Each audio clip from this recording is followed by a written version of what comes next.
ఈరోజు మీటింగ్లు పెట్టి మా మేనేజర్ అయితే చావు కొట్టాడు. మధ్యాహ్నం లంచ్ కూడా చేయలేదు, అలా మీటింగ్లు పెట్టాడు. ఎక్కడో ఉన్న క్లయింట్ కోసం అయితే మన పొట్టలు మార్చుకొని మరీ వర్క్ చేయాల్సి వస్తుంది. ఏం చేద్దాము? నాకైతే బాగా ఆకలేసింది. ఇంకా సాయంత్రం అయితే హాస్టల్కి వెళ్తే ఆ హాస్టల్లో ఏం పెడతారో అని భయమేసి ఆఫీస్ నుంచి ఇంకా హాస్టల్కి వెళ్ళే మధ్యలో అయితే మోమోస్ కనిపించాయి. ఇంకా మనకు ఆ మోమోస్ చూస్తే ఇంకా ఆగద్దా, ఇంకా వెళ్ళేసి అయితే చికెన్ మోమోస్ అయితే ఆర్డర్ ఇచ్చేసాను. 90 రూపీస్ 8 మోమోస్ అయితే ఇచ్చాడు. బాగా ఆకలితో ఉండేను. 8 మోమోస్ అయితే నేనే తినేసాను.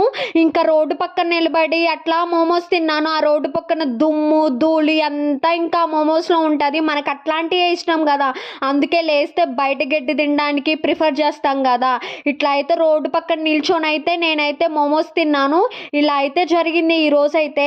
మీకు ఈ వీడియో నచ్చితే ప్లీజ్ సబ్స్క్రైబ్ చేసి అయితే సపోర్ట్ చేయండి. అలాగే కమెంట్ చేయండి వీడియో ఎలా ఉందో. బాబా.